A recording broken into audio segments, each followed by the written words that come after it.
सारे व्यापारी पूर्ण रूप से बंद हैं जोशीमठ बचाने के लिए, क्योंकि जोशीमठ में जगह जगह भू धसाव हो रहा है, जिसकी जिम्मेदार कंपनी एनटीपीसी है।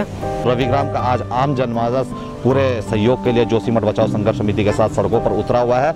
हर वार्ड से लोग आए हुए हैं, हर घर से लोग आए हुए हैं।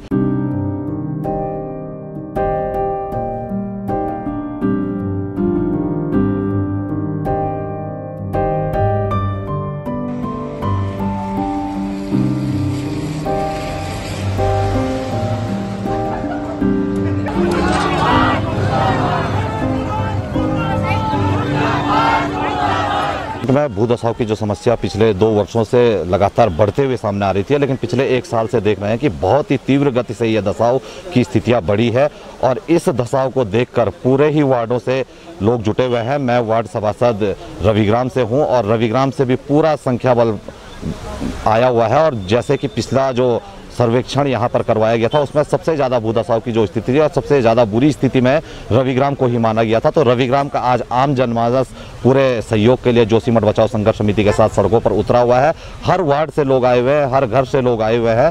तो ये आंदोलन जोशीमठ को बचाने के लिए किया जा रहा है और जब तक जोशीमठ को सुरक्षित नहीं किया जाता है, शासन प्रशासन इसके साथ कोई नीति नहीं बनाता है कि कैसे यहाँ का आम जनमानस सुरक्षित रह पाएगा, कैसे जोशीमठ सुरक्षित रह पाएगा, तब तक लोग सड़कों पर उतरे रहेंगे। और हमारा भी लोगों से यही आह्वान है।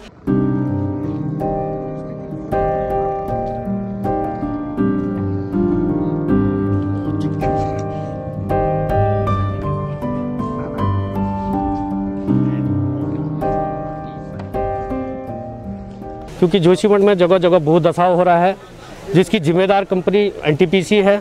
क्योंकि एनटीपीसी द्वारा जोशीमठ के नीचे पूरा जाल बिछा रखा है और स्थानीय प्रशासन और सरकार यहाँ की जोशीमठ की कोई सुध नहीं ले रही है, जिस कारण आज लोग सड़कों पर उतरे हैं।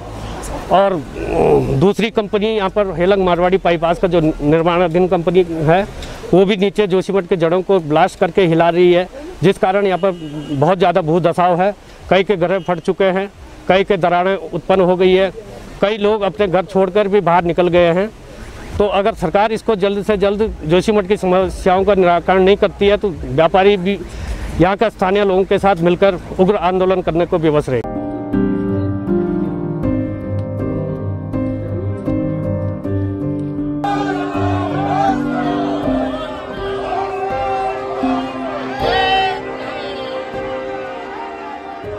ये जोशीमठ नगर क्षेत्र में जो भू धसाव के इंसिडेंट संज्ञान में आ रहे थे, तो उसको देखते हुए नगर पालिका क्षेत्र में जो मनोहर बाग वार्ड है, तो उसके हमारे कुछ घर हैं जो उनका निरीक्षण किया। और किसी का घर है, किसी का मकान है, तो उसमें देखा कि कई जगह पर दरारें आई हुई हैं, कई खेतों में भी कुछ क्रैक्स आए। तो उसमें शासन के द्वारा जो कमेटी थी, उन्होंने एक इन्वेस्टिगेशन उसमें किया है। तो उसके क्रम में एक रिकमेंडेशन उसका ये है कि एक विस्तृत एक जो सीवरेज प्लान बनाने की, सीवरेज और ड्रेनेज प्लान बनाने की आवश्यकता है, क्योंकि ड्रेनेज की कमी होने की वजह से एक मेजर कारण बताया जा रहा है। तो उस पर काम चल रहा है, लेकिन उसमें कंपैरेटिवली थोड़ा समय लग सकता है। तो उसको देखते हुए जो इमीडिएट हमारे वर्क्स हैं, अगर कोई टो इरोजन है या फिर जो घर ज़्यादा प्रभावित हैं, तो उनके लिए, उनके बचाव के लिए, उनकी सुरक्षा के लिए क्या सुरक्षात्मक कार्य किए जा रहे हैं।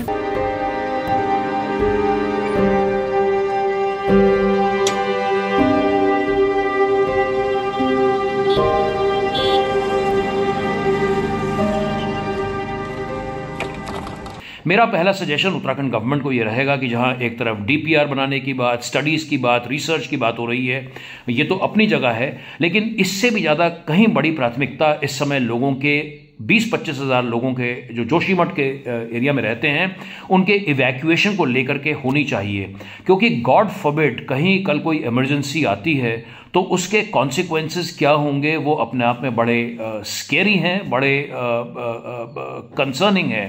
तो एक प्रोएक्टिव अप्रोच को फॉलो करते हुए उत्तराखंड गवर्नमेंट को मास इवैक्यूएशन की तरफ आगे बढ़ना चाहिए। और जो वहाँ पर रहने वाले लोग हैं, जो वहाँ पर रिहायशी इलाके हैं, उसका कोई कैटेगराइजेशन करके ABC, जो A जो सबसे ज़्यादा मोस्ट वल्नरेबल, मोस्ट डिस्ट्रेस्ड है, पहले उनके फेज में करा जाए, फिर B और फिर C। इस तरीके की किसी अप्रोच के साथ में mass evacuation is the need of the hour. मेरा दूसरा सजेशन ये रहेगा उत्तराखंड गवर्नमेंट को कि इस पूरे मिशन को इसको ऑर्गेनाइज करने के लिए, इसको एग्जीक्यूट करने के लिए, इसको लीड करने के लिए एक डेडिकेटेड ऑफिसर की ज़रूरत है जो कि स्वयं जोशीमठ में स्टेशन हो।